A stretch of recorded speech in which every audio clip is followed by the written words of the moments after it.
I've been on stage playing music since I was 9 years old, but that's not when my music career started. And if you're feeling like you're late in life, that difference matters more to you than anybody else.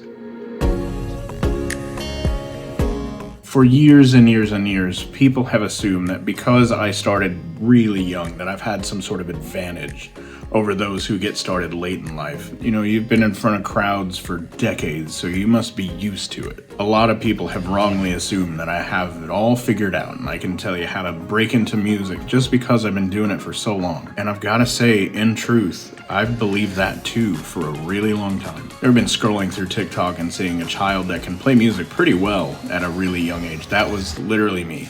And I've played in thousands of places and I've seen there's no telling how many faces. Some of the venues have been huge, some of them very small.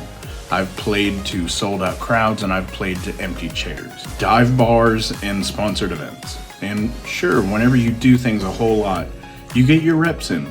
You get pretty good at playing the role of a musician. I even felt at home on stage. I often called it my second home. In fact, I can remember strolling into several gigs having just woken up and stumbled in, plugged my instrument in, and then we got started with our show immediately. I had no second thoughts. It was just something that I did. It was like breathing or eating. It was just something that I inherently understood. None of that matters. At least not in the way that you think none of it matters. For me, it was safe. It was low risk. I knew what to do, how to do it, and I could do it in my sleep. It was a security blanket almost. And I started with my parents. I played in a family band for years and years and years. And we played at little churches and little events and stuff like that. From there, naturally, I just figured you're supposed to start a band after that. So with friends, I would get into these bands and play these clubs where you weren't paid anything and nobody even thought that you could be paid anything for these things. It was just something fun to do. We liked what we heard over the radio and we could reproduce it fairly well. And when you get your reps in like that year over year, you do get better at your instrument.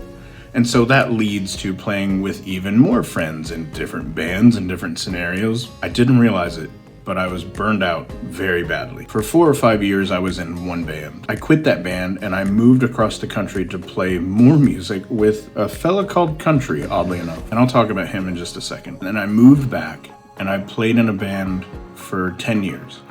And in that process, we started 2 other bands, and all 3 bands were playing in different places. And those bands had different names and different repertoires and different sets of music that we would play. Until eventually we got down to just one band. And for 8 years, relentlessly playing nearly every weekend, sometimes 3 shows a weekend, you eventually get to a point where you start comparing how it feels now versus how it felt way back when it was super fun. All of a sudden it's not fun anymore. And that actually led to me having massive panic attacks on stage to where I couldn't be forward at my microphone. I had to be in the back against the wall. I couldn't face it anymore. And I remember saying to the lead singer at the time that I need out. I want out. Today is my last show. It confused me, was a lot of it. Isn't this supposed to be fun? Aren't I supposed to love this? And so let me ask you, do you think that I felt ahead at that moment or like I had some sort of advantage over other musicians? I didn't feel that way at all. I mean, I didn't know what a music career was, but I knew it wasn't this. I didn't realize it then, but I realize it now. What I was doing was I was doing music. I wasn't choosing music. I mean, early on playing with my family, it was a family band. I just sort of got integrated into it. And when friends ask you to join a band, you just, why not? I know how to play this instrument. There's eventually some kind of monetary reward sometimes. And going back to my friend Country, he loved it all, every second of it. Anytime he had an instrument in hand, he loved it.